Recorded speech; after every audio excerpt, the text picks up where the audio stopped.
Hey, I'm Lance Bailey. Welcome to my poetry page. This is where I showcase my original works. This is going to be an attempt to explain myself a little bit. I'm not necessarily just trying to sell it to you, just help you understand where I'm coming from and a little bit about poetry. There's a rule in poetry, it's rather common. It's don't tell me, show me. Draw me a picture. Draw the reader or the listener into the poem using descriptors, not just solely based on or written with feelings.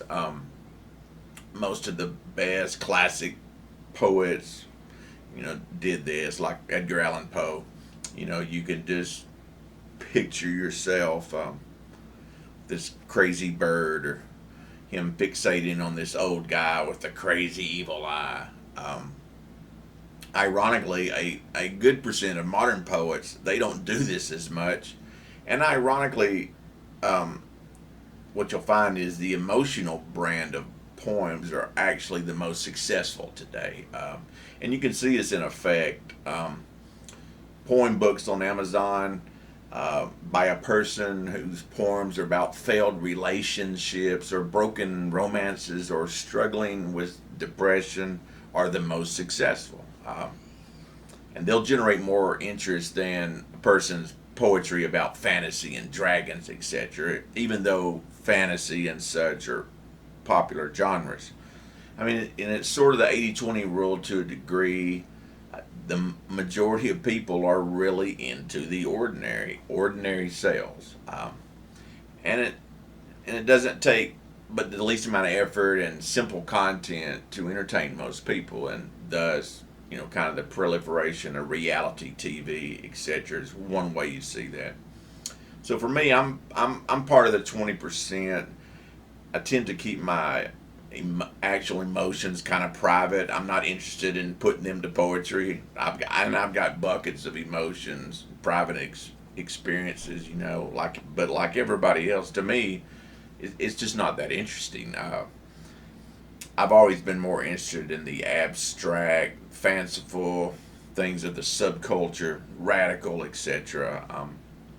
And then the interesting paradox is, for me, because I have the vivid imagination and I like the fanciful, the abstract, draw me a picture style of poetry, it's easier, but it's also harder to sell. And the paradox is that emotional poetry, as I described, is easier because everybody has emotions and these common experience, but it can be harder to produce, primarily because if you're writing emotional poems, it has to be genuine. If you write from an emotional perspective, it has to be authentic because people can spot fake feelings from a mile away. Um, Everybody's in tune to that. We've all had failed relationships or ones that didn't pan out. So people are great fake detectors, and that's another reason I like the abstract because it is basically all sort of fiction. So there's a lot more leeway that you don't have to worry about authenticity. You can write about people living on Mars, even though no people live on Mars, not yet, anyways.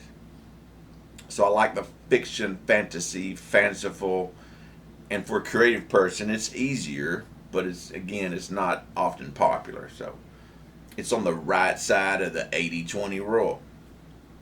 To me, it's more entertaining than listening to someone whine about their brokenness, etc. But to each their own. I'm drawn to the quirky, eclectic, psychedelic feeling stuff.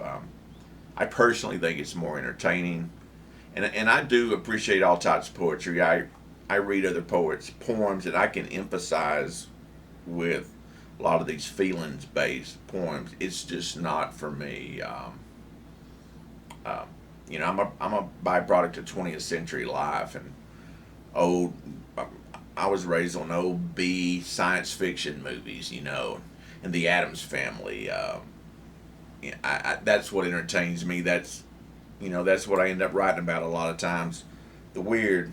Anyway, that's a part of my perspective. Hope you give a listen to some of my poetry.